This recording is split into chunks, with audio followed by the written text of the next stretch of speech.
Chairman, there you go. Yeah, you would. I don't blame you. All right, I'm going to go ahead and call the meeting to order. I apologize for the delay. All I can say about the delay is that I should have taken MARTA.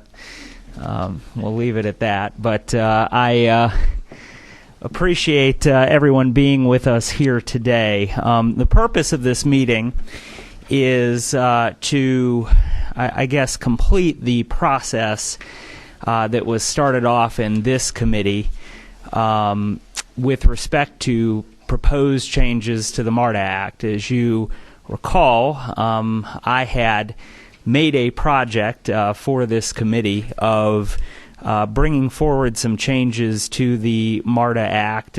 We had some hearings. We had a special subcommittee appointed, a governance subcommittee that was chaired by Representative Riley.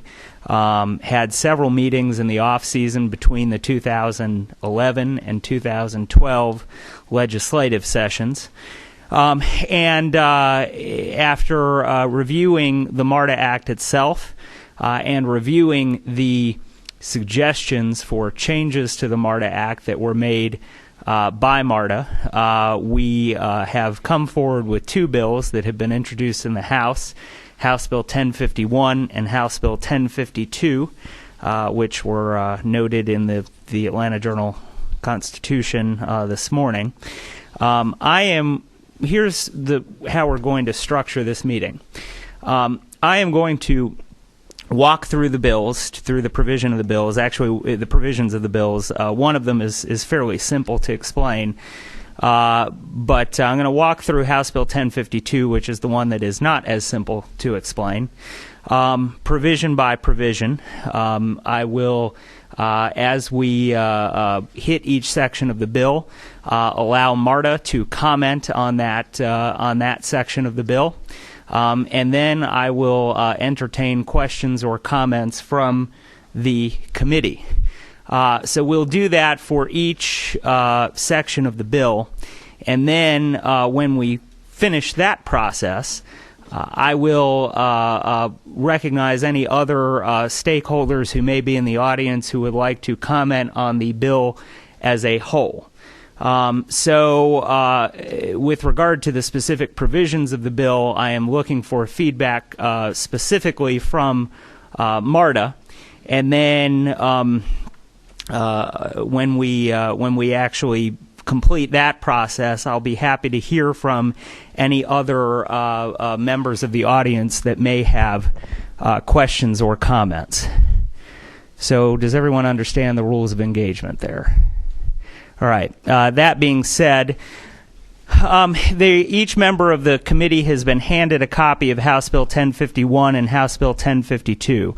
I can very easily explain House Bill 1051, and that is that we passed, as part of HB 277, the Transportation Investment Act, two code sections, one related to the structure of the MARTA board, the other related to the 50-50 split. It was a 3-year relaxation of the 50-50 split that was written into the OCGA, the general law, into the Georgia Code, as well as provisions as to how the MARTA board was to be structured.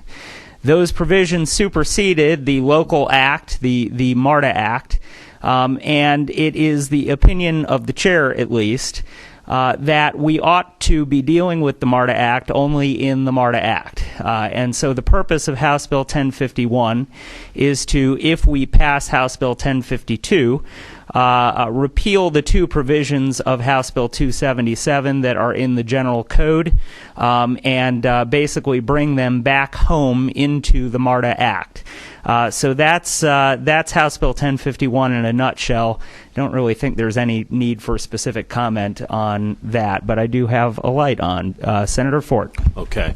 So your plan would be to pass 1051, and then the restrictions or the what it does in 1051, you would pass in another bill. Is that correct? Correct. When I Senator, when I walk you through 1052, you'll see that, we've made some changes to the board structure that are in 1052. For example, the provisions regarding the 50-50 split are almost exactly verbatim the way they appear in the code today. So that's correct. We're basically bringing the provisions of 1050. We're bringing the provisions that are in the general code back home into the MARTA Act, so there won't be any further need to refer to two different sources of law when looking at what governs MARTA. Nothing? No. Okay. All right. So on behalf of MARTA, I guess we've got... Let me just decline that. On behalf of MARTA, why don't I go ahead and turn on the witness mics and allow the board chair to introduce himself and anyone else who will be speaking on behalf of MARTA today. And Mr. Daniels, welcome. This is your first MARTOC hearing as chairman of the MARTA board. We welcome you aboard. Thank you very much. Also my day off. It is not a day off. It is a day off for the General Assembly, but I did note that there are several other committees that are meeting today, so it is not just MARTOC. I have Dwight Farrell, our deputy. Yeah, it is on. It's not? Oh, you need to hit the green. There's not a green button.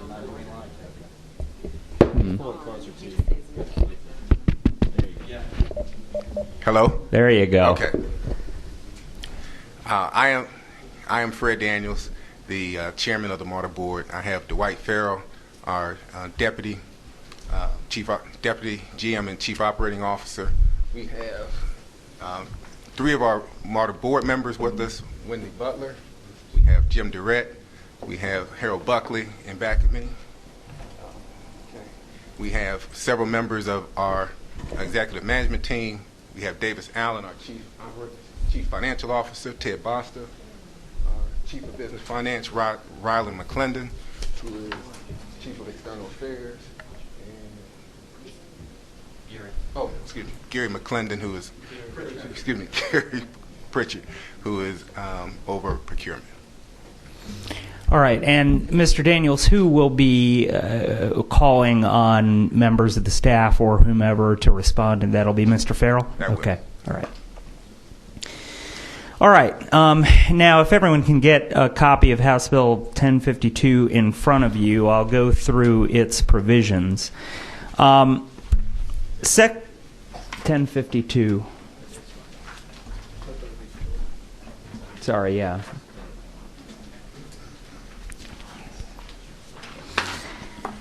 Section 1 of the bill, you missed the X one.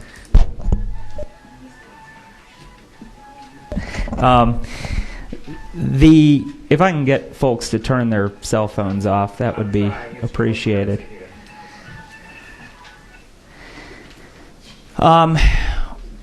Section 1 of the bill deals with the structure of the MARTA board. As members of the committee will recall, and with a few exceptions, and I'll specifically talk about those, with a few exceptions, this is aimed at importing the provisions with regard to the structure of the MARTA board back into the MARTA Act. As things stand now, there is a general code section that governs the structure of the MARTA board, and it supersedes this section of the MARTA Act in its entirety. So assuming that House Bills 1051 and 1052 travel together, we would repeal that code section and deal with the MARTA board only in the MARTA Act itself, which is here in Section 1. Most of the strike-throughs and underlining there are aimed at, with the exceptions that I'll talk about, are aimed at making the MARTA Act as it currently read like the general code section that is currently in the OCGA. The exceptions to that, and so, and this was in today's AJC. I think it was reported a bit incorrectly because they reported the larger old size of the MARTA board, which is the way the MARTA Act currently reads, but there is the code section that makes it smaller already. So it is not the case that DeKalb is going, for example, that DeKalb is going down from 5 board members to 4 as a result of this. It's already down to 4. It is not the case that the City of Atlanta goes down from, 4 to 3. City of Atlanta is already down to 3. But the changes that are made here, first of all, shift the 2 North Fulton appointments, the way that the board structure is currently set out in the code. There are 2 appointments north of the city limits of the City of Atlanta, 1 south of the city limits of the City of Atlanta, all made by the Fulton County government.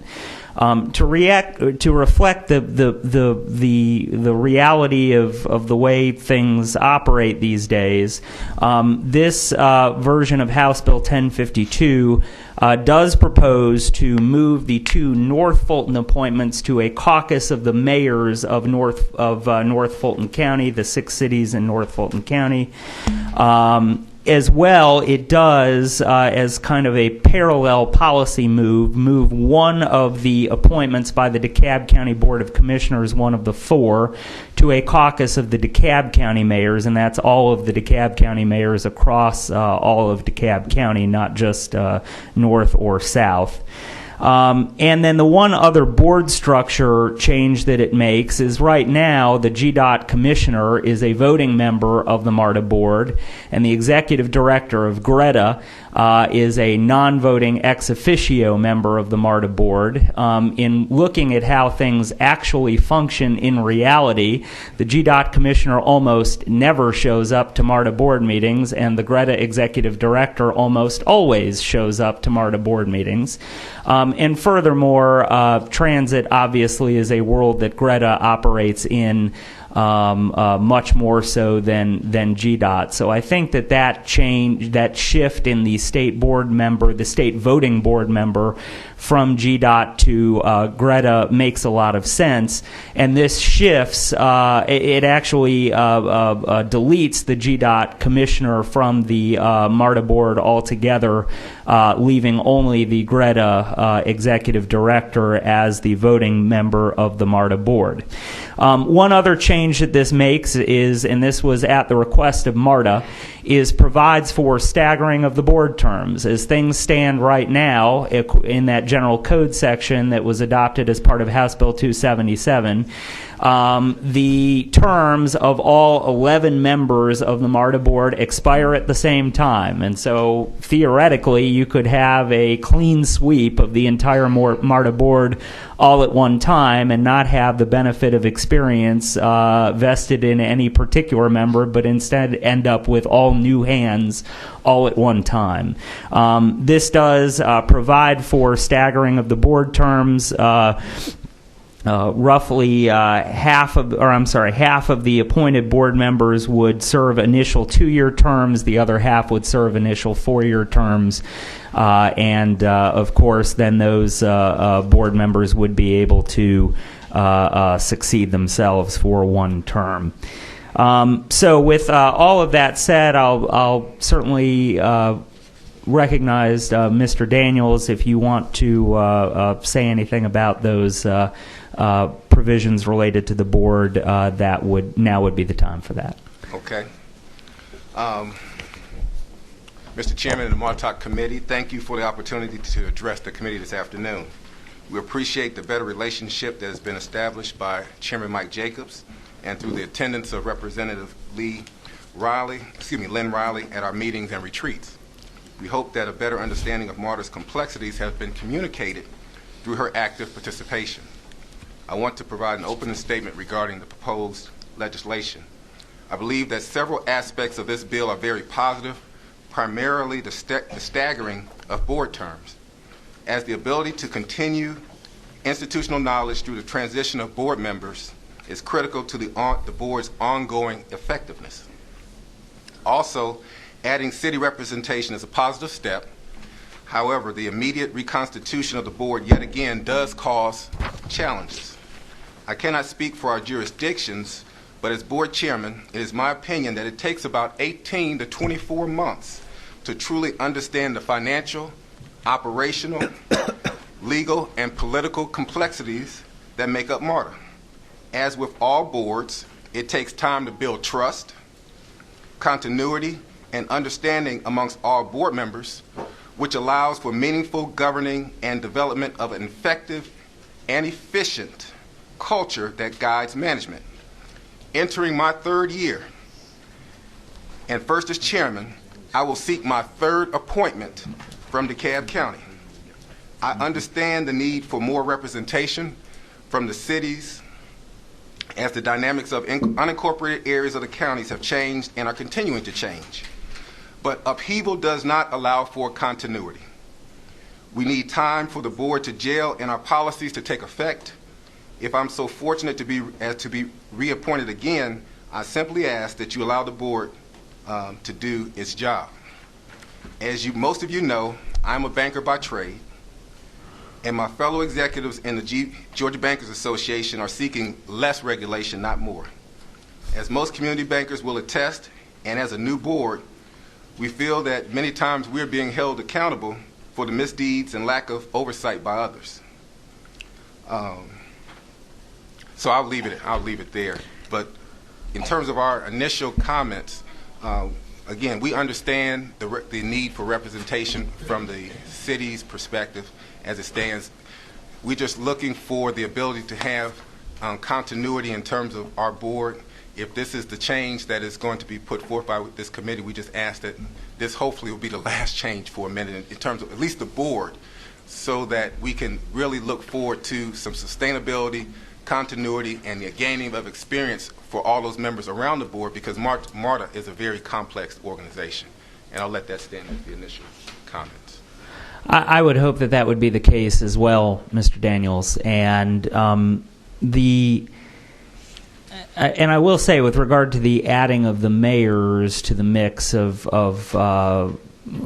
governmental entities that make appointments, I mean, I think that the mayors showed tremendous leadership during I was one of the House members that sat in on the roundtable process, and I have to say I was very impressed with some of the leadership shown in particular by the mayors. And so I think that they're equal to the task of making appointments to the MARTA board. No two ways about that. I understand the concern about turning over the MARTA board altogether, but then, of course, in order to trigger these changes, including the staggering of the terms, it's necessary to have a starting point. I wonder if it would make sense to, because I'm not necessarily looking, I mean, entities that have made appointments are certainly welcome to continue those appointments. I wonder if it might make sense to say that an existing member of the MARTA board may actually serve what would in essence be 3 consecutive terms as of the effective date here, so that you could serve out your current term. If reappointed, you could serve that term and you could serve 1 term after that. How does that sound to you? Again, that would represent again, the continuity that we're looking for in terms of the experience across the board. When you're adding in again new members, it just really takes some time to get up and running with all the financial aspects, legal and operational aspects of MARTA. So we want to make sure that knowledge curve is not so steep as you bring new members on board, and you have some level of experience that's there to continue to help them bring their knowledge base up as we're dealing with the issues as it goes to running MARTA. All right. Questions from members of the committee or comments? Mr. Chairman, are you seeking questions from the panelists or? Well, I think we've done that. And let Mr. Farrell, go ahead. From a staff perspective, we only had one note to make. There seems to be some inconsistency between if it's going to be 4 members. In one spot it says 4 members are going to have staggered terms, and another one it says 5. So that's in the draft. Can you point me to that?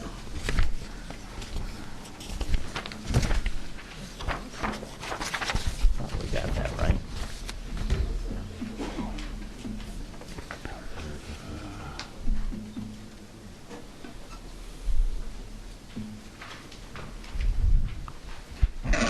second.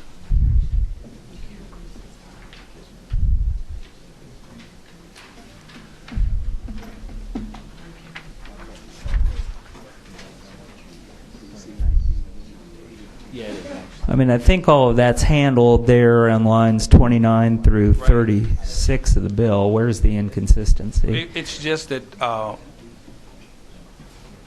think, right, it specifically says 4 on line 56, but when you add up the positions that are going to have staggered terms, it comes to 5. Okay, I see what you're saying in that. Yeah, we'll get that fixed. That was our only other comment.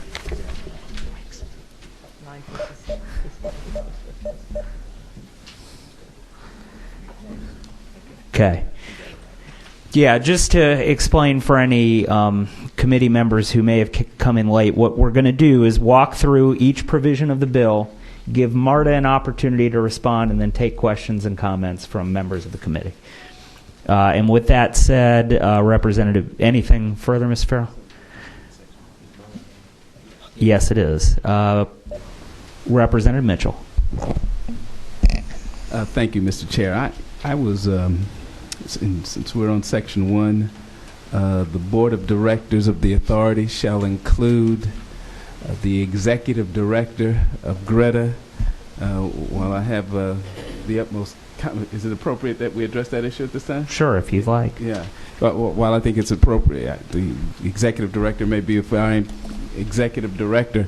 I find it interesting that we're going to actually put a staff person into a policy position. Help me understand that, if you would, Mr. Chair. I'd liken that to if I miss X amount of MARTOC meetings, you substitute my chief of staff as a result.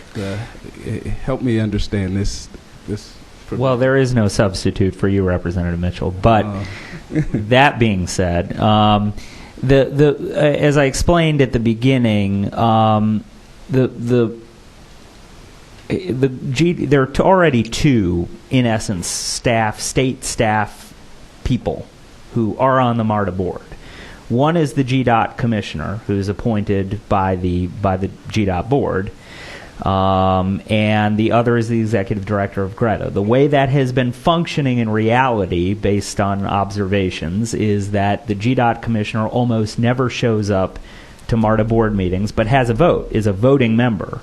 The Greta executive director almost always shows up, but is a non-voting member. And the reality of the 2 jobs that each of those individuals does is that one of them is much more focused on transit than the other. I think it makes sense that if we're going to have a state member who is voting on the board, that it be the person who has the interest in the transit issues and actually shows up to MARTA board meetings. And so that's why that is the way it is in the bill. I mean, we're basically taking the GDOT commissioner out, keeping the Greta executive director in, but moving the voting position from GDOT to Greta.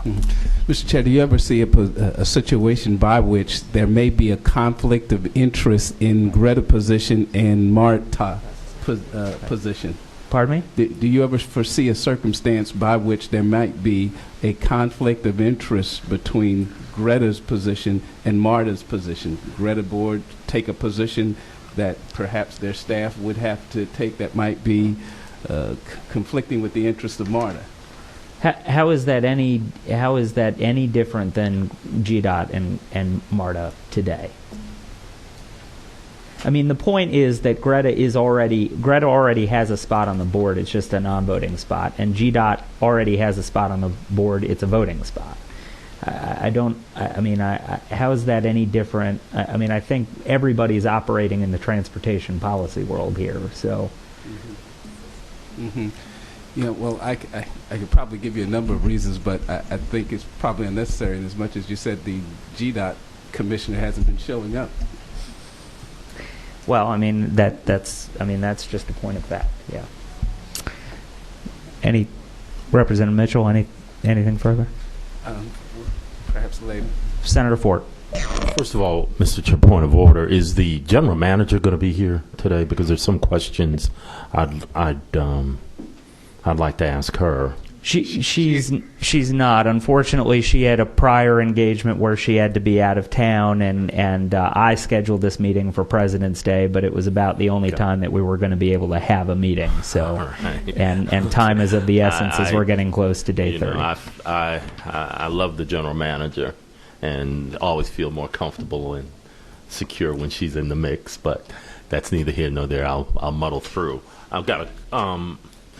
I'll tell you, Mr. Chair. You know, I appreciate you clarifying earlier what the real changes are in terms of governance, because we've been making changes to MARTA governance recently, and it seems to me that we probably have enough governance changes. With all due respect to MARTA, I know you've come here requesting a staggered term, and that's all well and good, but it seems to me that we've made enough changes, whether it be terms or whether it be the more fundamentally the makeup of the board. I read some comments in the newspaper, and I assume that the quote is correct from some of the North Fulton County mayors about why this is a good thing for them. And I know people have talked about the reduced quote-unquote function of the Fulton County Commission, but the fact of the matter is that people in North Fulton still vote for Fulton County Commissioners. They're still represented by the Fulton County Commission. They have an opportunity to vote for district commissioners. They have an opportunity to vote for 2 countywide commissioners, the chair and 1 countywide commissioner. Therefore, I would agree, not probably, but I would agree with Chairman Eves' assessment of these changes, that it would not contribute to anything other than a divisive kind of posture. I don't think it's necessary. I don't support it. I don't know if I've heard MARTA's specific response to that. I heard what you said about the staggered terms, and appreciate that. In any event, that's kind of where I'm coming from, Mr. Chair. I think it's a slap in the face to those of us who have been supporting MARTA over the years. And but I do have a question for the chair or staff. What percentage of ridership, MARTA ridership, do you have North Fulton versus City of Atlanta versus South Fulton? Can anybody tell me that, staff?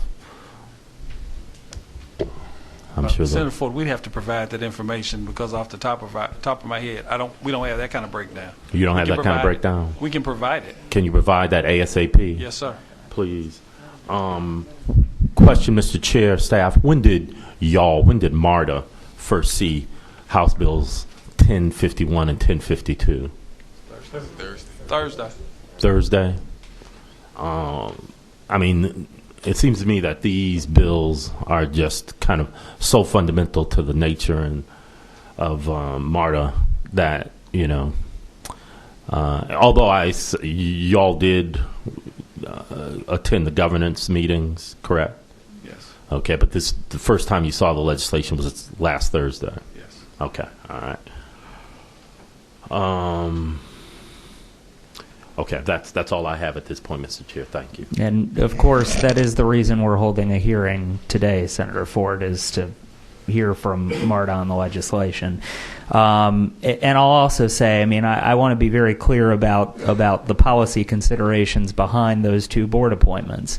You know, the reality is that today the MARTA Act provides for 2 appointments north of the City of Atlanta and 1 south of the City of Atlanta on the MARTA board. As I understand it, that is that ratio is a function of the fact that there is almost 2 times the population north of the City of Atlanta as there is south. The question is, who makes the appointments?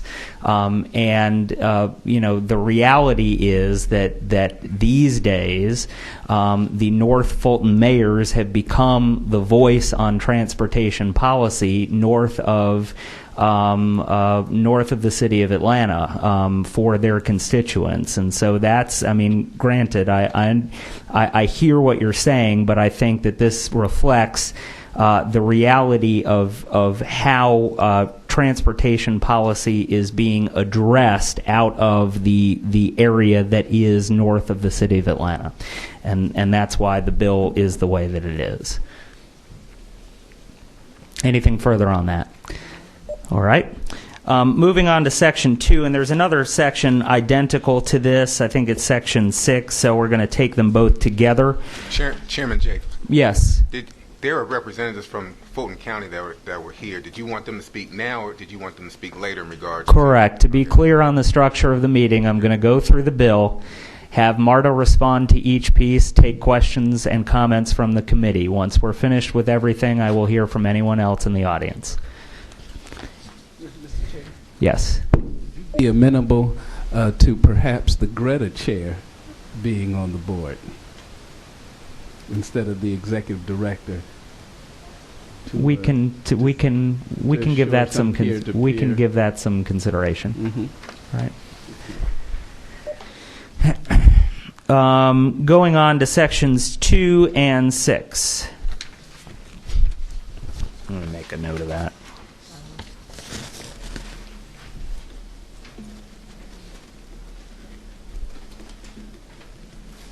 Going on to sections 2 and 6. This issue has come up, and I will say, I mean, I'm certainly open to any suggestions as to the wording of the provision that's set out here. But this comes up as a result of the structured lease transaction with AIG. I think MARTA is well aware of this committee's longstanding concern with that particular transaction. I do have here the MARTA board agenda item, or I guess it's the resolution that was passed by the board that has been distributed to members of the committee, in which MARTA authorized the payment of $350,000 to Wells Fargo plus roughly $200,000 to $300,000 in legal and advisory fees. So, you know, bringing it to a grand total of somewhere in the ballpark of $550,000 to $650,000 authorized to help unwind this transaction. I want to hear from MARTA as to. I mean, I definitely see the downside to the transaction, and I am, with regard to this kind of risk, quite risk averse, and wishing to see some constraints put going forward on this practice, or put on this practice on a going forward basis. I want MARTA to talk about the transaction, so I'm going to turn it over to you. And as well, you know, if there is upside to the transaction that outweighs the risk, I'm certainly open to hearing it. But when I see a MARTA resolution that reads the way this one does, you can understand why there's a big red flag on it, and you know, if in the absence of a good explanation, there is a desire to move forward with language along these lines in the MARTA Act. Mr. Farrell. Well, as far as these structured lease agreements that we have across our 338 rail cars, the Internal Revenue has already banned this kind of structured lease deal, so we couldn't do them anymore if we wanted to. So that part's already been taken care of. What we do have is these kinds of structured lease deals that don't mature for probably another 25 years because they're spread out over the entire rail fleet. And so restricting our ability to restructure these deals, which is how we interpret your language, would mean when they unwind, we'd have to pay an awful lot of money in order to be able to get out of them. So what the board authorized us to do was to really kind of remediate the deals going forward. So as we understand the language, if we had a situation that come up 5-10 years down the road, which would require us to have to redo one of these deals because of some other kind of circumstance, we would be precluded from doing that, which would cost an awful lot more money. Now, Davis can give you, in the broader sense, how much money MARTA collected, and how much we have spent even to do this deal, I still think that bottom line we're ahead. Yeah, you're right. In the beginning, when we put all these Come on up to the mic there. In the beginning, when we put all the Lalo-Salo deals on the book, MARTA profited about $103 million, and some of the deals that we went back to remediate, we picked up another 10 or 15 million. So in total, we brought in over $120 million from these deals. Now, when the economy went bad, and we had some triggering event in there with AIG, so we had to go back and restructure mostly all of these deals that were guaranteed by AIG. And that cost those funds that you just spoke of, which, you know, that's far less than what we received from those deals in the beginning. And what Mr. Farrell is speaking of now, some of those deals will be on the books for the next 15, 20 years. And there may be something happening within the economy that will require us to go back to restructure some of those deals. We still have the $120 million that we've already gotten from those deals if we have to pay some attorney fees to unwind some of those deals. And Davis, I think it would be important to note that the dollars that we used to restructure, did that come from the proceeds that was already set aside? From the Lalo-Salos. So that wasn't necessarily new dollars that we had to pay out of our bottom line to be able to to resolve the deals. It was from the funds that are already set aside to make the payments over the period of the loan, or over the period of the lease.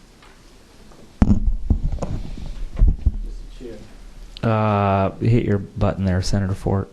Senator Fort. And this is for my edification. I know all the other committee members on this panel are much smarter than I. But could you have Marta give us a thumbnail overview as to what we're talking about in terms of the lease deals, so we can be sure we're all on the same page. Why don't you go ahead and hit the basics for members of the committee? Okay. Well, keep in mind, probably this deal started back in 2001. MARTA implemented one back there, and then they really kicked off around 2003 or 4. This is where FTA wrote the book on how to leverage your assets and let private industry come in and buy these assets to take advantage of the taxes on them. The depreciation. So the depreciated benefit from it. And what we've done, all of our assets that we had on the books, our rail cars, some of our building and tracks, we were able to leverage those assets, in return getting the proceeds up front, and those deals were anywhere from 10 to 15 to 20-year deals. Because I remember y'all discussing this at a meeting last year. But anyway, that's all I needed. Let me say this. The idea in basic was that we had an asset that we couldn't depreciate. Mm-hmm. And the FTA, recognizing that a number of transit systems had these assets across the country, allowed, because they were the ones that were the primary lender or funding source for the assets to begin with, said you can take those assets and basically sell them to a company who could then depreciate the asset. You get the proceeds and lease the property back, which is what these were. And MARTA and transit systems across the country all entered into these deals as a way to be able to generate additional sources of revenue. That's right. And to be able to take advantage of an asset that you couldn't use. Now, this is probably not the best example, but what I would say, if you want to draw a parallel between this and a home equity loan. If you've got a house that's paid for, you can't necessarily do anything with it, so you take the equity out to be able to do something else with the dollars. And these deals are structured so that the proceeds that come out, there's money set aside to make the payments over the length of the deal. So you get money to make the payments, and it doesn't impact the bottom line. Where MARTA and every other transit system got into problems was when the economy went south in 2008 and set up the triggering events for AIG, who backstopped things across the country. So when we went back in and remediated these deals, we remediated the deals with the money that was already set aside to be able to make the structured lease payments. So what the board authorized us to do was take those dollars that were already set aside to make structured lease payments to be able to pay the attorney fees and to the negotiation to be able to restructure. Does that result in a net loss or not? I mean, that's the question. I mean, you've got No, money sir. set aside to make No. the structured lease Right. transaction, Right. to make the structured lease payments, Correct. and then you're taking money out of that to remediate correct. and ultimately you still end up ahead, is what That's you're telling correct. me. All right, I'll get. We need to take everyone in turn. Senator Stoner. Thank you, Mr. Chairman. Actually, and I think you've made the point, and I think the comment you made was $120 million. I remember us having this discussion previously, and in fact, if I remember correctly in the conversation, because of the concern of what was going on with AIG and the economy, that actually MARTA, compared to most of the systems in the country, Absolutely. did Much better. We did much better than better. anybody Yeah. else. I was going to say I did better than anyone else, That's right. and had been very, very responsible in your fiduciary responsibility when it came to this issue, from what I could tell, because we had a long discussion, I remember, in this committee on that issue. And so, obviously, if it costs you $350,000 and you got $120 million, that's what we're talking about in some figures here, right? Absolutely. Yes, sir. Yeah, I think we came ahead, and that when we do the math on that. But the point I was going to make is, reading this language here myself, I would be concerned that it would restrict your ability if you need to renegotiate Absolutely. too. So I think that's something we'll need to look at, because I see no reason. To me, it would be, throwing the baby out with the bathwater to restrict your ability to be able to renegotiate, not knowing what's going to happen in the next 15 or 20 years from an economic standpoint. Well, I'd like to actually take that a step further. The way we've interpreted it would prevent us from a lease deal of any kind. Correct. Right now, we buy buses we accumulate $20 million and go buy 50 buses. There are a number of systems, because of cash flow purposes, are entering to structured lease deals to buy vehicles over a 12-year period of time. It's been done across the country, and it allows you to be able to manage your dollars in a much more even process. We interpret this language because it's a structured lease with a financial institution. This would preclude us from doing that. So that's really, I think we understand what the concern is of MARTOC and the concern of the legislature as it relates to this. But we believe that the change that the Internal Revenue has already done that says you can't do this anymore anyway stops us from entering into an arrangement like this, period. And that was the next question I was going to ask you, and I appreciate you getting to that point, in the sense that I think this has already been taken care of to a certain point by the federal government to the IRS. Thank you. All right. I guess the basic question that I should ask is, who can provide us with the IRS reg? That I can get you that. if you can get that to my office as quickly as possible, that would be helpful, Davis. So who, after the restructuring of the deal, who, and of course AIG is not around anymore. Who owns the assets at this point? Whoever it was that we leased them still owns the asset. Okay. In some deals, I think we actually unwound completely, did we not? Well, two of the deals we actually unwound. So we own the asset now. Okay. So they reverted back to us, but others that we just remediated. Right. There are a number of deals, Right. as I Oh, understood that's from your correct. testimony. Okay. Well, the IRS reg would be, I think, the most helpful thing to me. Representative Mitchell. Actually, Mr. Chair, most of my question was asked by Senator Stoner, but I will ask, when I first read the provisions of Section 2, I thought that your intent in including structured lease transactions were referring to the so-called silo and lilo agreements. And in hearing the testimony and comments, I must say that I could see where there might be some concern by others. Was it your intent to include all structured lease transactions, or the so-called silo and lilo? No, it was not, which is why we're having this hearing today. Okay. Yeah. Okay. Because from a cash management point of view, a lease may make sense for us to be able to make some acquisition of some things. And so I think we're clear now that you were referring to basically the silo-lilo arrangements, and we can address that. Okay. Well, again, at the chair's request would be that we do that, and we do that quickly. Yes, we will take care of that. All right. Any further questions on this topic? Seeing none, we'll move on, and that takes care of both Section 2 and Section 6. All right, Section 3 contains... Section 3 contains two changes.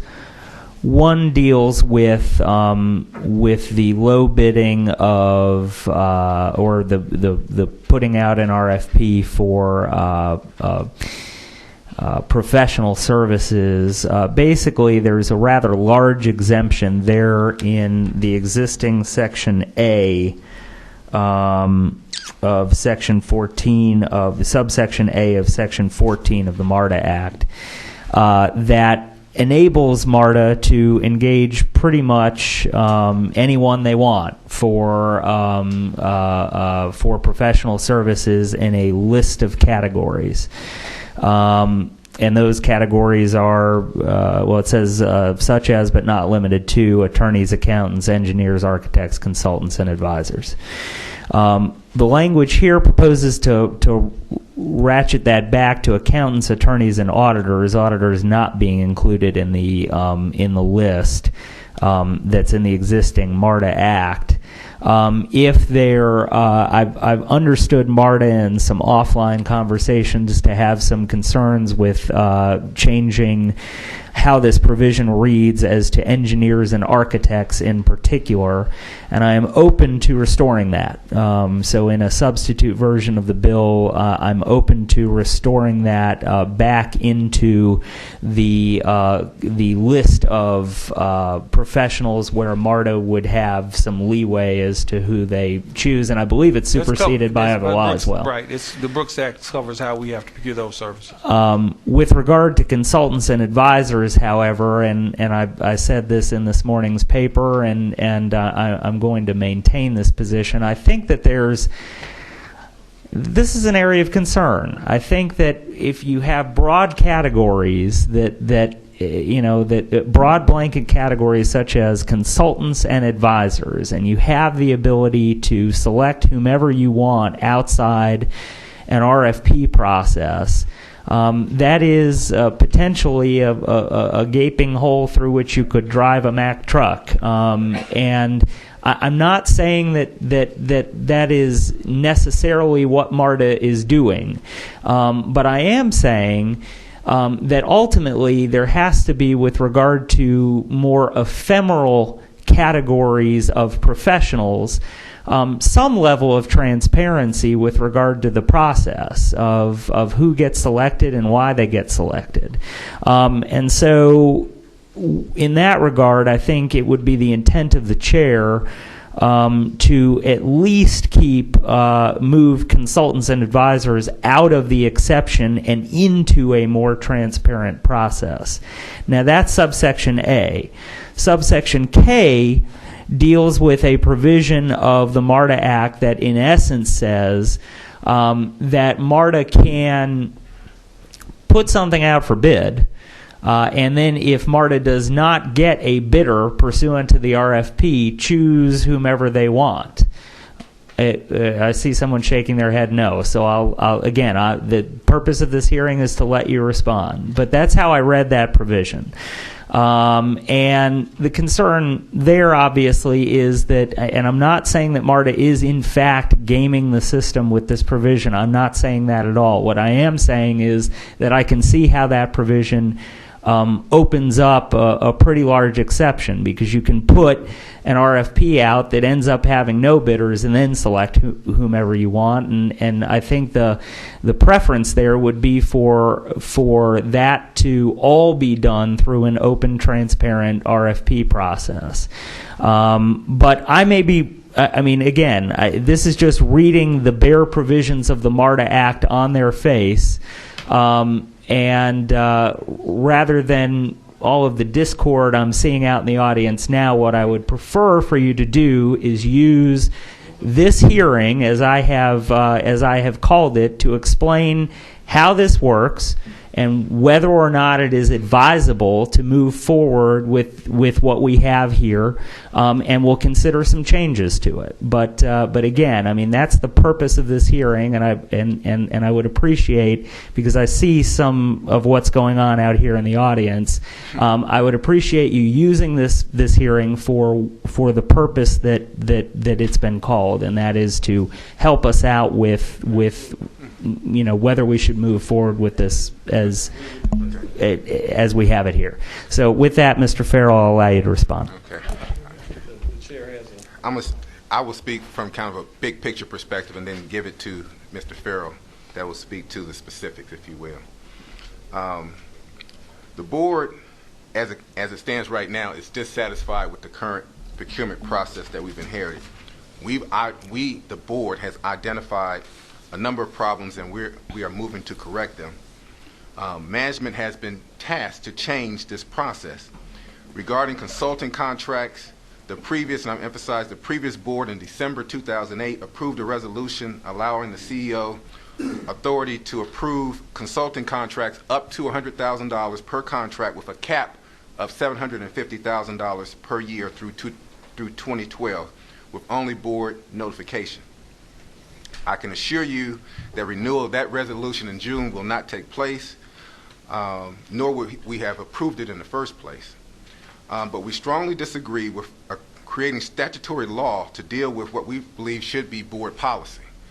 I submit that this is a dangerous precedent, and our preferred strategy would be to discuss this with the MARTOC, as we're doing here today, put forth a resolution that the board deals with, and only if that does not meet, after we've implemented MARTOC's satisfaction, then put forth legislation from a statutory perspective to close what you have aptly described as a gap in the procurement process. Right. Mr. Farrell.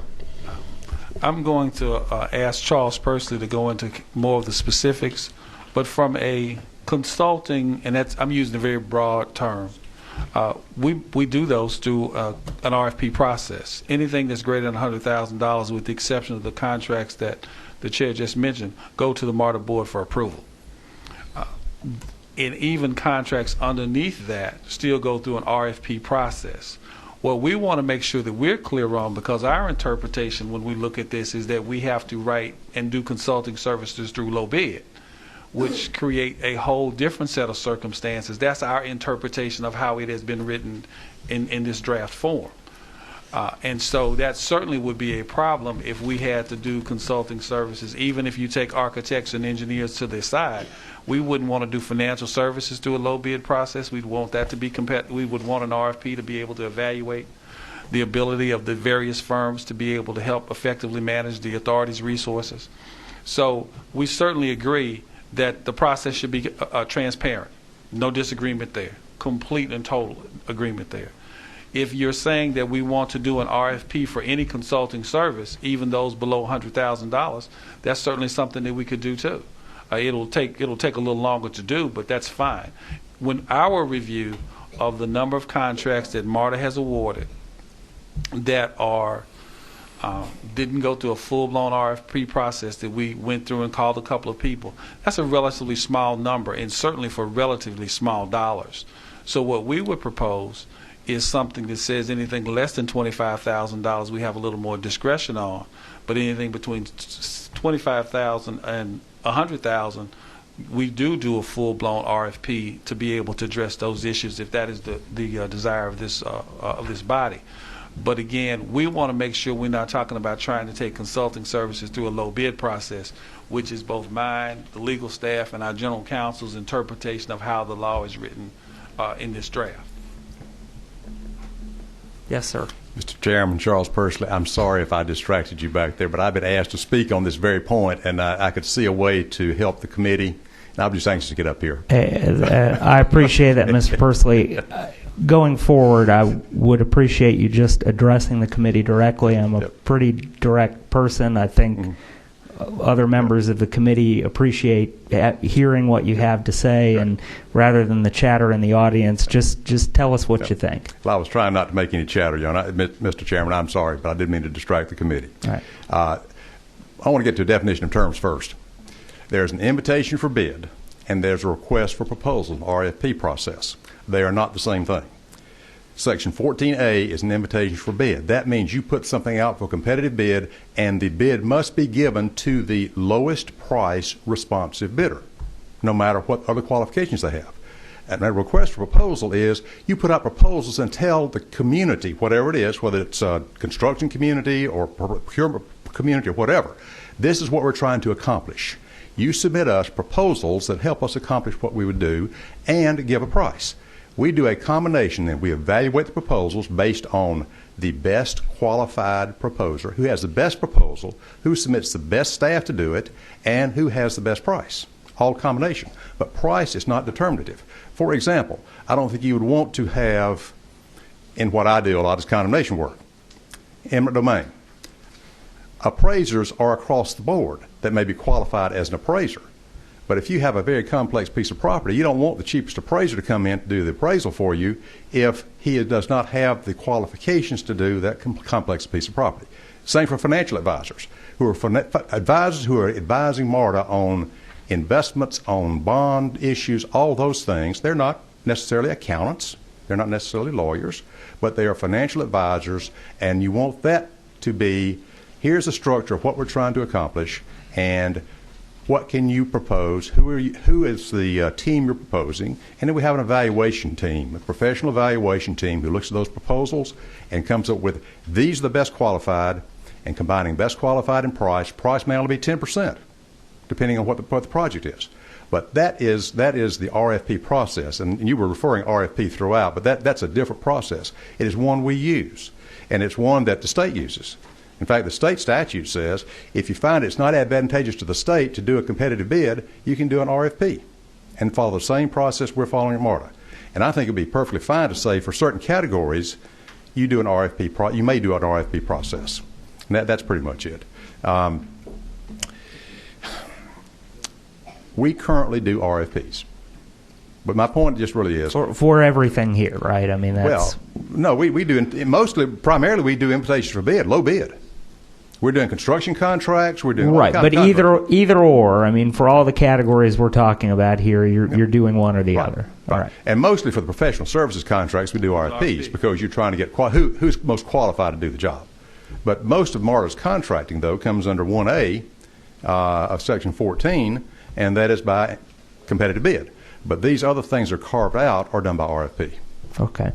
If that helps. What about Section 1? What about, Section 14K? Okay. In terms of not getting the bids, the way we read this is if we get only one bid and the price is not acceptable, this would preclude us from negotiating with them. Now, if you've got a contractor who already has provided a service or a product that's acceptable, but the price is not, our negotiation would be to reduce the price. We think that's a little overkill to do that. And sometimes you may get one that's not responsive completely, but if you can negotiate to clear up, say for example, the contractor left something out, and we might could negotiate to get it back in so it meets what we need. But the primary thing I see in K, and the changes to K striking it all, if we only get one response to an invitation for bid and it's not acceptable by price, it's too high, our auditor looks at it and says, you can't justify this price, then we'd like to be able to negotiate to reduce that price.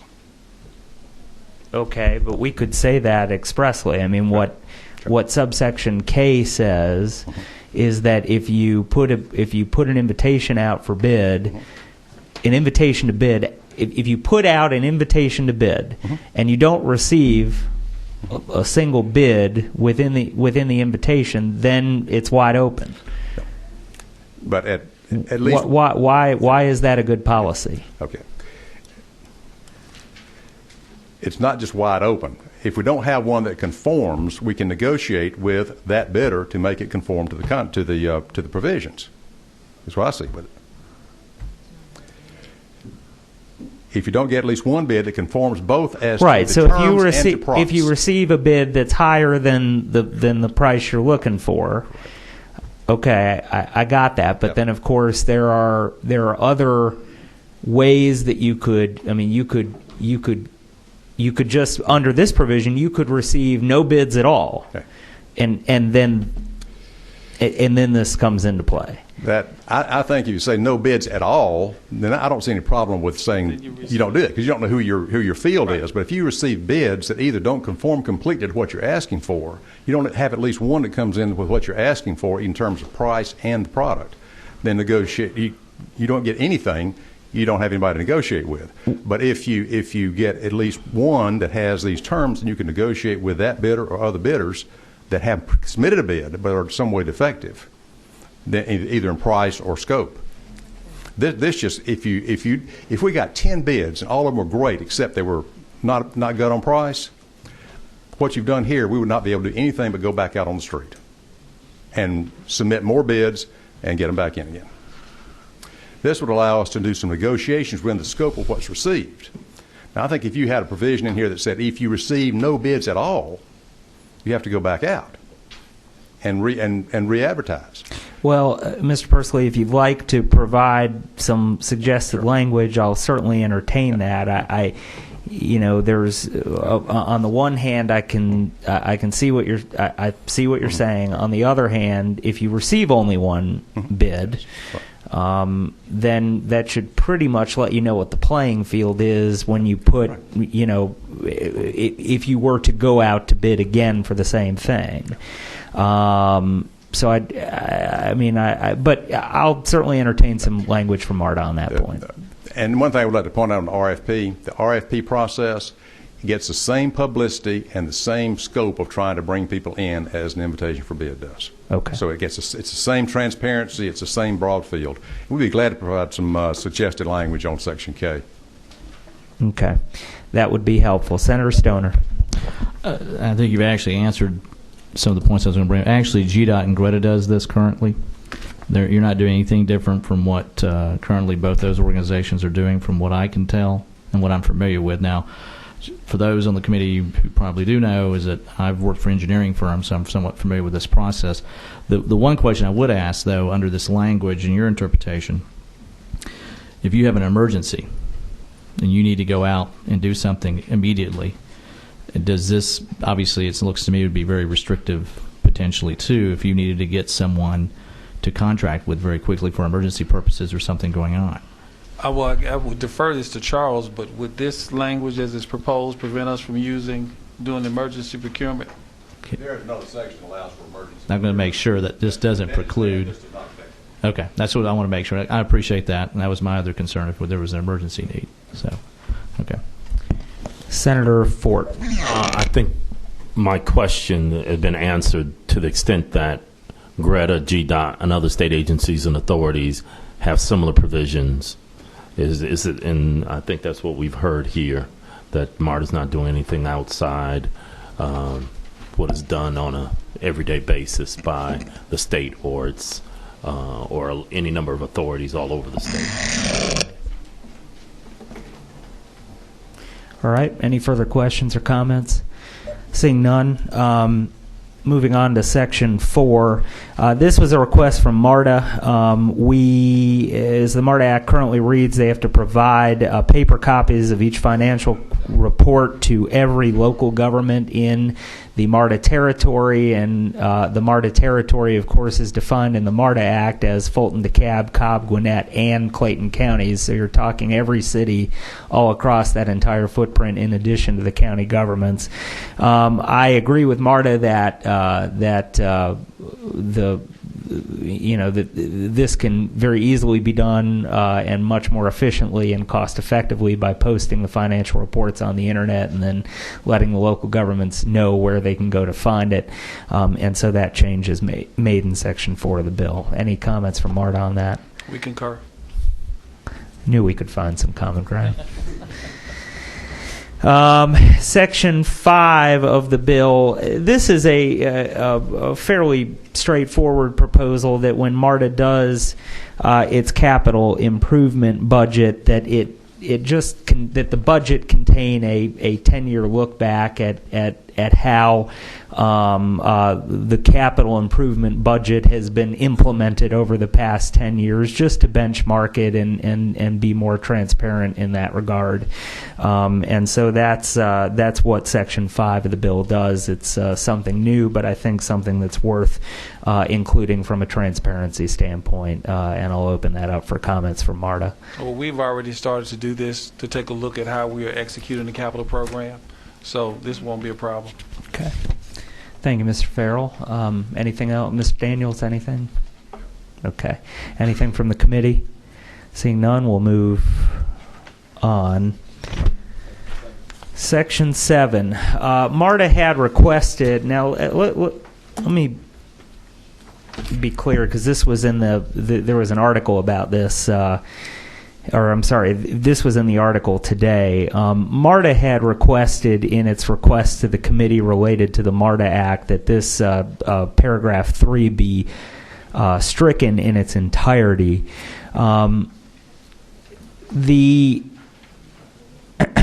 As I read paragraph 3 to begin with, it would prohibit any extension of the existing rapid rail system. I mean, maybe I'm overzealously reading this particular provision, but as I read it, it prohibits any extension of the existing rapid rail system, even including perhaps the Clifton corridor within the existing. Well, I mean. Again, I had someone from MARTA call me about this over the weekend, and I read this provision to them several times. The way that it reads here: a transportation services contract executed pursuant to this section may not authorize the construction of any extension of or addition to the authority's existing rapid rail system. That's currently in the MARTA Act, and it seems like it pretty much shuts the door on any extension, even if it's in Fulton and DeKalb counties. Certainly there is a need to open that up a bit. And the policy choice that is made here is to open it up in Fulton and DeKalb counties and then leave the door open for it to be opened up to other counties, but only if the question of MARTA, which is set forth elsewhere in the MARTA Act, is approved by referendum in other counties. So the provision here is intended to be an improvement upon the current law, because I think the current law, the way it reads on its face, and certainly I can see a court case making a challenge here on this basis. I think the way that the current law reads, it shuts down any extension whatsoever of the existing rail system. I think that there is a need to open that up, but there's also a need to respect the fact that MARTA historically has been a creature of referendum, and so extensions into counties that have not approved MARTA by referendum need to occur by referendum in order to enable further extensions outside the existing MARTA territory. It's in essence an incremental step toward a broader ability to build extensions of the existing rail system, one that will enable that to occur in Fulton and DeKalb counties and leaves the door open to other jurisdictions, albeit limited by the existing provisions of the MARTA Act dealing with the need to approve the MARTA Act in those counties by referendum. So with that, I'll be happy to open that up for any discussion from MARTA. Well, what we were asking for, and I know we've kind of gotten into a larger sense, we wanted the ability to be able for a county outside of Fulton and DeKalb who chose to contract with MARTA to operate their service to have an opportunity to do that. The current language precludes us from doing that. So let's give an example. If in Cobb County they decided they want to build a streetcar, just like the city of Atlanta is doing now, we could not by statute be the operator of that service. We were looking for language that would allow us to do that. We can contract to provide bus service like we did in Clayton County, but we can't contract to be the operator of whatever jurisdiction develops a rail system whether it is an extension or ties into MARTA or not. And so that was how this came about. We were not trying to get into language that would allow MARTA to somehow extend into counties beyond Fulton and DeKalb without referendum. Well, and I mean, I understand MARTA's intent with the request. Upon reviewing the provision that was, I want to be clear, I don't think it was MARTA's request that included the concern about the broader application of the language. But I think I'm reading the language correctly. And so the question, there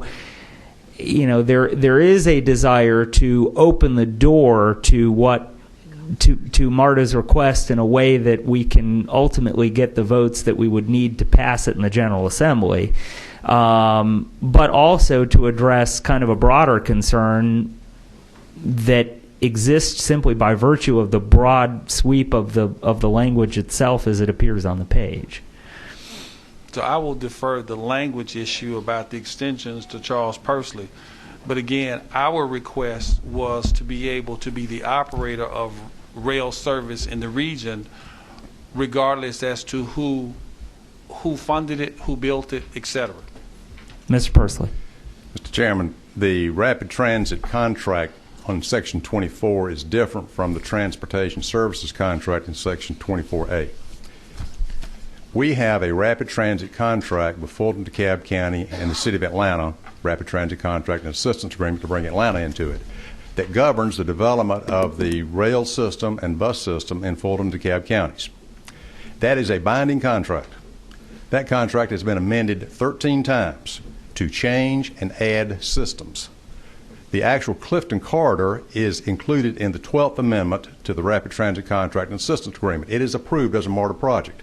We have the authority under that contract with Fulton and DeKalb for the MARTA rail system that is supported by the 1% sales tax to add even more projects within Fulton and DeKalb County. What the Transportation Services Contract does for us is allow us to contract even within Fulton and DeKalb County with a transportation improvement district or something like that for limited service that is not a rapid transit contract, that does not involve heavy rail, is not supported by a 1% sales tax or by bonds.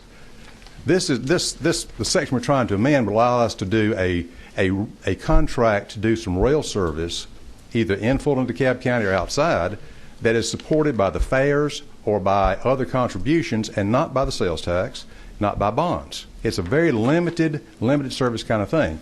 My big concern with this is, let's assume that we develop a regional system, which we all hope will happen.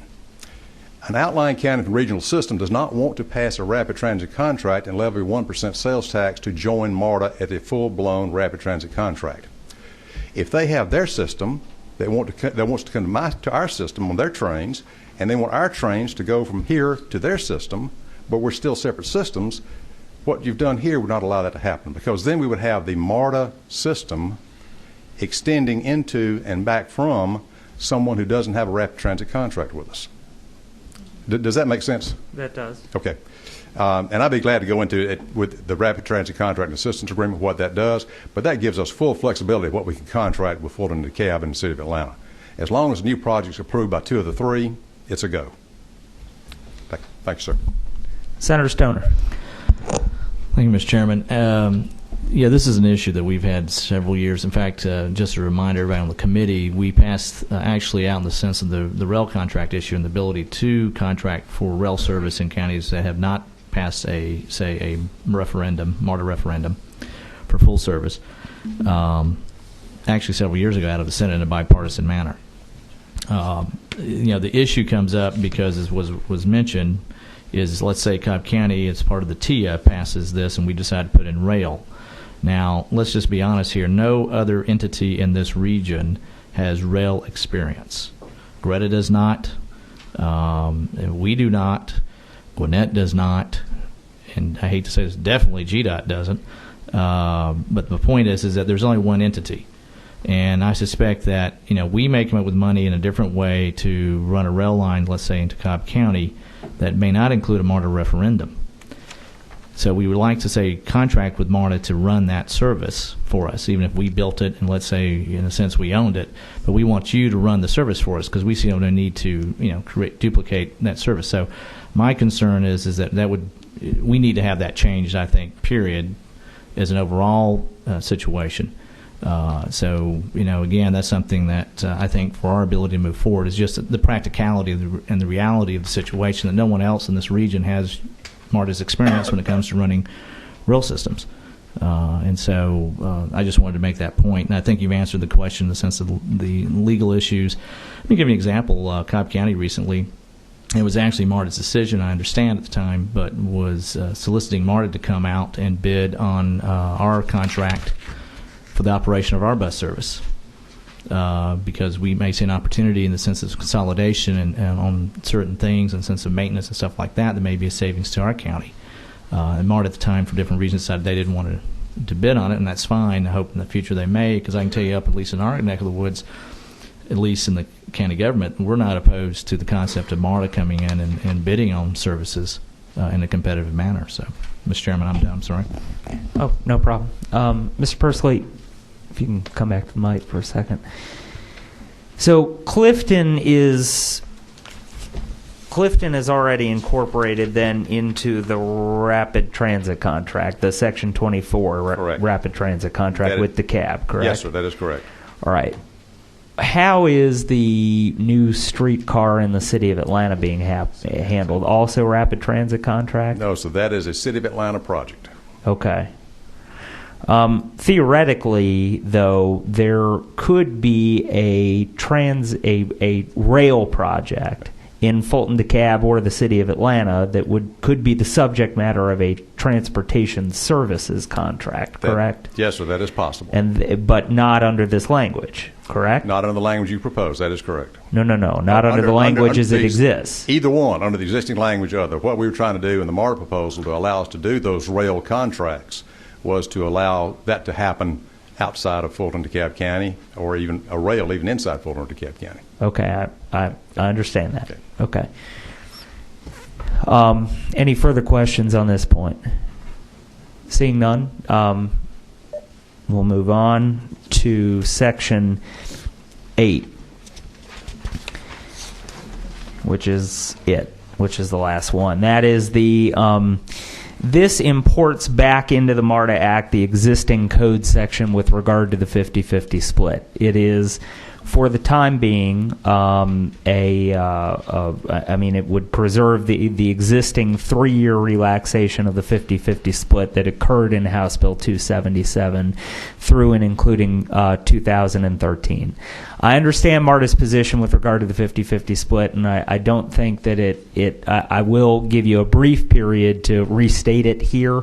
My preference would be that we allow you to make because we're starting to run short on time, that we allow you to make a more thorough and formal presentation before the Budget and Fiscal Subcommittee of this committee, which I think Representative Geisinger chairs. So we'll get that scheduled in the next week or two. I will allow you to speak to it here briefly.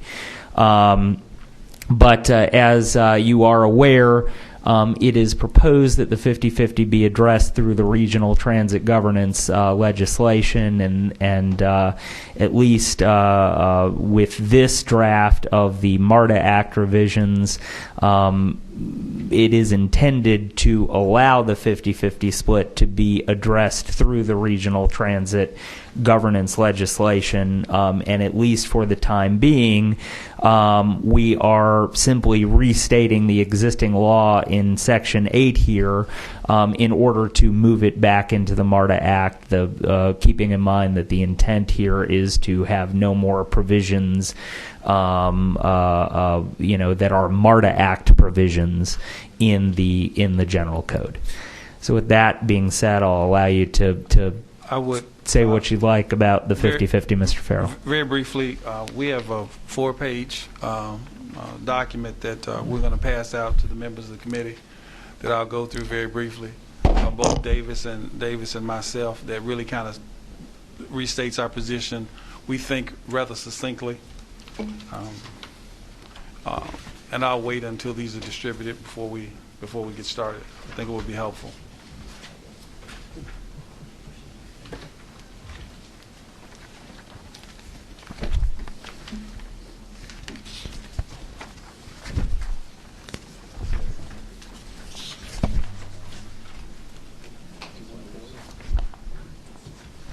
The only thing that I will say, and I'll let Davis go through the presentation, as you know, as you stated, fiscal year 13 is when the relief from the 50/50 ends. So what that means is this time next year, without relief through this legislative session, we will be preparing for some rather substantial service reductions. I'll let Davis go through that. I'll also tell you that without the relief, it is also going to impact the growth of the capital program and what goes in the capital program, because our ability to be able to maintain what comes out of capital funding is going to be essential.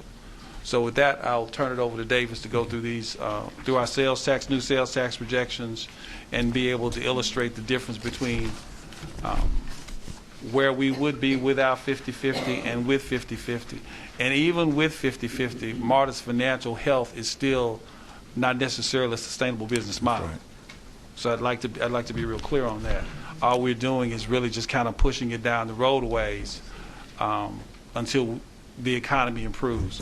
And none of the numbers that you see take into consideration anything as it relates to any kind of salary increases, none of that. This is just assuming that what we have, people will continue to work for the same rates from now on.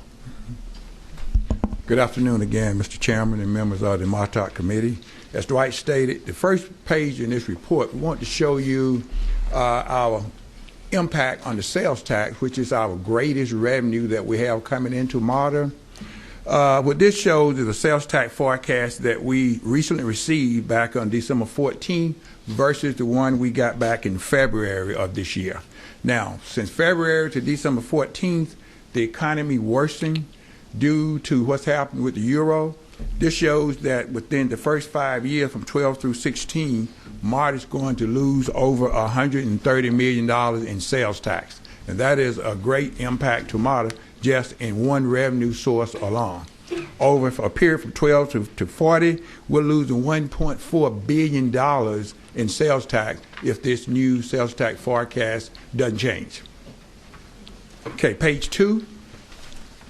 What we want to show you here is what happened if the 50/50 scenario doesn't change or change. This blue line reflects with the 50/50 being reinstated, meaning at the end of fiscal year 13, the 50/50 restriction is put back in place. The red line indicates that 50/50 is eliminated totally. As you can see, the gap between the red and the blue line is roughly 28 million. We stated 40 here. We've already, as Dwight stated, even with the 50/50 not even coming into play, we still have to do something based upon the sales tax. So that first $12 million, we're looking at taking that away now, even if the 50/50 is lifted. So a total of $12 million plus $28 million, we're looking at reducing the budget $40 million if the 50/50 restrictions are not lifted. Any questions on this page before we move on? Okay, now some of the impacts with the 50/50. If the 50/50 restrictions are eliminated, then as I stated earlier, we still got issues with the budget and our expenses. We still have to go through and eliminate roughly $12 million in expenses, and listed here are some of the areas that we're currently looking at and making sure that we can back $12 million out of this operating budget. Some of the big items here are health insurance review. That has been growing at a phenomenal rate. We're looking to see how can we revamp our entire health insurance program to save money. Our pension plans, we're looking at both plans, rep and non-rep, to see what can we do to reduce some of the costs on our pension plans. And this outsourcing review, we're looking at everything there to see what makes sense. We're looking at our benefit administration, we're looking at outsourcing payroll, and we're even looking at some aspects of operation like our mobility operation. So we're looking at everything for an outsourcing, and we know that you can't do outsourcing overnight, so these type outsourcing will not be effective in fiscal year 13. These are things that may take a year or two to get in place.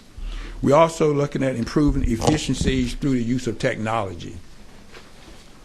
Now, that's just the first $12 million. If we have to eliminate the full $40 million due to the 50/50 restriction not lifted, this next page shows all of the impacts there. As Dwight stated, number one thing there is our capital program. If the 50/50 is not eliminated, then capital program that we got down the road, the operating impact may be too great to implement some of those capital items. So that's going to hamper our capital program. And also, you got to keep in mind that a lot of the capital projects may have federal funding. If you got a project with federal funding, you got to show that you can operate that project, or you will not get the federal funding approved. So that's another big drawback to us on the capital program. Now, just getting into the operating side of the house, we would have to eliminate services, bus and rail services, to the tune of roughly $30 million to go toward that $40 million that we're looking for.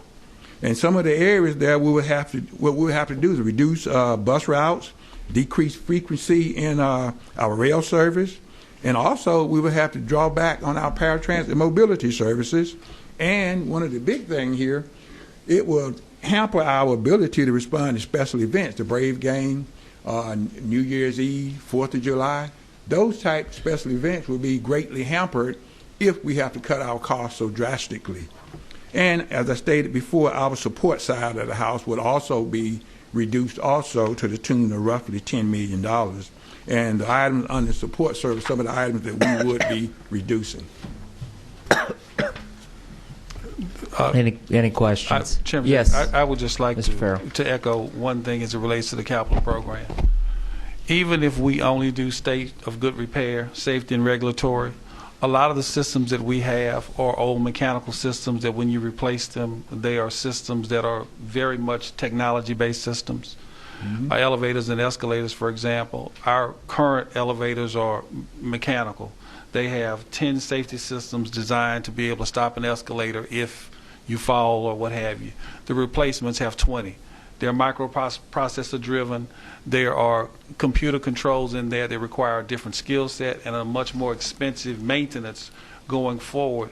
And one of the items that is in the TIA as well as in our state of good repair is the upgrade of the 119 escalators and 118 elevators in our system. And I just use that as an example. Right now, just to maintain those now costs us about $8 million a year. The newer systems are going to require a more expensive maintenance, if you will. Our train control upgrade, the project's roughly $120 million. We've already estimated it's going to cost, in terms of operating expense to support that system, between $3 and $5 million over and above what we already have now to maintain what is currently in place. Our radio system that we were mandated to have to do added $1 million to operating expense when we went from the old radio system to the new radio system. So the 50/50 is not just about operating. The capital is intertwined with that, and anything that we have that's a capital project, once it's done, it becomes an operating expense. Right. So as we go forward with anything in the capital program, and we've been doing it in the last 4 years that I've been here, we need to fully understand the operating impact of that capital item. I'll take it a step further. We oftentimes get Homeland Security money, which oftentimes is not necessarily an option for you to take it. But invariably, when that money's done, we have the operating expense associated with it. Cell phones for police officers were paid for 4 years. It was $300,000 of an operating expense that we had to take on to be able to do that. Canines, bomb detection dogs. We have 2 officers now that are going to have to be added to this year's budget in order to be able to keep those dogs in play, because now it becomes an operating expense that was not covered by a grant. So this is a very significant issue for us. Obviously, the service impact and what have you. And then lastly, there are a number of businesses, including the airport, whose business model is assuming some level of MARTA service. And so our ability to be able to support those businesses along the rail corridor are severely hampered if we can't at least keep the level of service that we have out there right now. And even that's pretty skimpy. So I'll close with that, and certainly any consideration that can be given as it relates to the 50/50, because we will come out of this budget process, completing this one, and immediately go into a budget process to ramp down our budget in fiscal year 14 if this is not changed. That's where we are. Senator Stoner. Thank you, Mr. Chairman. I'll just make my statement on this. I don't know why in the world we still have this. Now, the Senate has passed out in a bipartisan manner, getting rid of 50-50 permanently. No other system in the country has it. I'm thank God that my transit system doesn't have to deal with this issue. No other transit system in the state does. My point on that is that this is a decision that really should be managed by the board in the sense of the ability to decide where to put their dollars. There was different reasons that have been given for why we did this. I think some were myth in the 1970s. But I just think it's outlived its purpose for whatever purpose it was originally designed for, has become a huge anchor around the neck of the system, and its ability to be flexible because the environment has changed particularly since the 1970s. As you were just mentioning, the Homeland Security situation, you don't have a choice. You must take that money because you're required under DOT and FTA regulations to take that money, and then you've got to figure out how to pay for it. And Mr. Chairman, I just want to let you know I appreciate this hearing you've had today. It's been very informative. I have to say it's one of our more productive hearings in the years past that I've served on this committee. I just want to let you know that. And if this legislation does, come out of the House, I look forward to obviously working on it when it comes to my subcommittee on the transportation and everything. So again, thank you, Mr. Chairman. Fair enough, Senator. Anything else on this point? Seeing none, I'm going to close off discussion. Or I'm going to close off this discussion on the bill. I do want to recognize anyone else in the audience who not MARTA, not from MARTA, either board or staff, who wants to be heard on this particular piece of legislation. Mr. Vackler.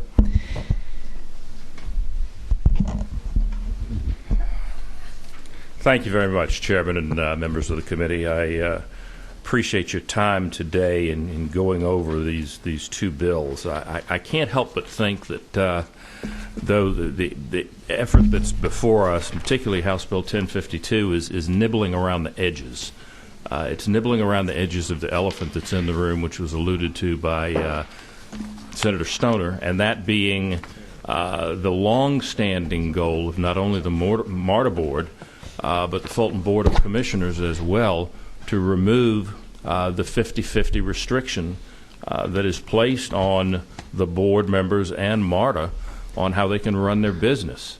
I have to say the board is very disappointed that this opportunity really has been lost to remove the 50-50 with simply the deletion of a few words. Not a big deal, just delete a few words and it's gone. But what you've done is you've moved this over now, perpetuated it again through the year 2013, and not only have you memorialized it once again, but you're adding new restrictions on MARTA through what's proposed in this. And I would ask that everyone in this room stop and think. You're not providing additional operational flexibility to MARTA. What you are doing is making it increasingly more and more difficult for them to conduct the business of the public in running a public transit system. And so I will leave that one point with you. Interesting to hear the comment that the board restructuring reflects the reality of how things work nowadays. I guess this is a new paradigm that was formed by the Transportation Investment Act that empowered the mayors of North Fulton in a new way that we've not seen before. Fulton County, that levies the MARTA tax, the Board of Commissioners represent, even though they're elected from districts, they represent the entire county of Fulton. Currently, we are operating under a situation where the Board of Commissioners appoint one member of the board from South Fulton and appoint two members of the board from North Fulton, the area north of the city of Atlanta. This language proposes to retain the South Fulton, but through some tilt in power on the axis of power that exists now within Fulton County, the mayors have all of a sudden been empowered to take over responsibility for appointing two individuals who should be rightfully, at least in our opinion, appointed by a vote of the full board of the commissioners of Fulton County. So this board has worked for the past couple of years under this structure. We don't feel it's broken, and we would ask you not to fix it. And I'll be glad to answer any questions that you have. Let me ask you this, Mr. Vackler.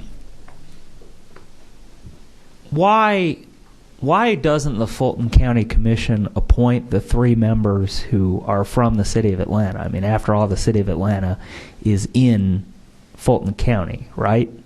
That is correct. And the reason that they do not appoint them is that the legislation, as it exists today, stipulates that those three individuals are to be appointed by the city of Atlanta.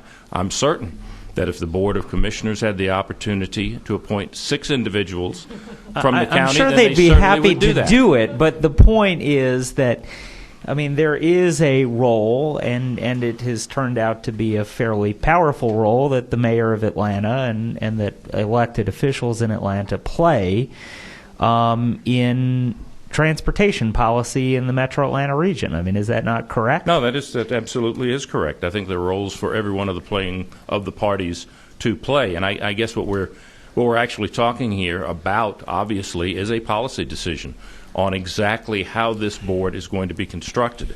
Our contention is that this is a divisive move. It is unnecessary.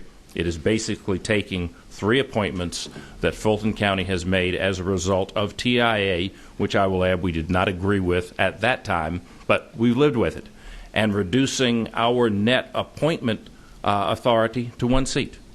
1 seat for representing 900,000 residents for Fulton County. Now, yes, you can do the math and massage this all kinds of ways. You've got X from Atlanta who happen to live in Fulton County. You've got the proposed representation from the northern mayors of Fulton County who, yes, also live in Fulton County. But at the end of the day, the only appointment under this proposition that Fulton County's Board of Commissioners would make would be that single appointment that would be a resident from South Fulton. Now I may regret asking that question because I've got all kinds of lights lit up here. I'm going to start from that direction since I've had nothing from that direction throughout the meeting. Representative Gardner. 26 is what I've got. Okay. Thank you, Mr. Chairman. I only wanted to remind you that not only has the elimination of the 50-50 handcuffs passed the Senate, but it has in fact passed twice out of the House Transportation Committee unanimously. And there are some members of the House Transportation Committee here who were part of that unanimous vote. So I think it's important to know that this is a critical and extremely important issue for those of us who live in the city of Atlanta and Fulton County. And I'll state again, I mean, I think that I agree that it is an important issue for Fulton and DeKalb counties in the city of Atlanta. I will also state that I also believe that the regional governance issue is a critically important issue as well. So, and obviously there is an interplay between those two that's stated in the transit governance bill. At least we have this bill in front of us as part of the mix. Okay. Correct. I understand that. Is that Senator Butler or Representative Geisinger? You hit. Yeah, you don't get to speak twice, Representative Gardner. Senator Butler. Thank you, Mr. Chairman. I'd just like to remind you that for many years I carried that piece of legislation to allow MARTA to use those funds. Understood. I appreciate that, Senator Butler. Senator Stoner. Actually, let's talk a little bit about the history here in the sense of this issue concerning the North Fulton mayors, or I should say cities, let me rephrase that. My understanding is, obviously, those cities didn't exist at the time. The referendum was passed. The contract was actually with the city of Atlanta, and it was specifically the city of Atlanta. Now, if those cities want to convince us to allow them to impose a sales tax and then have a contract with MARTA and that, then maybe we can re-examine that issue.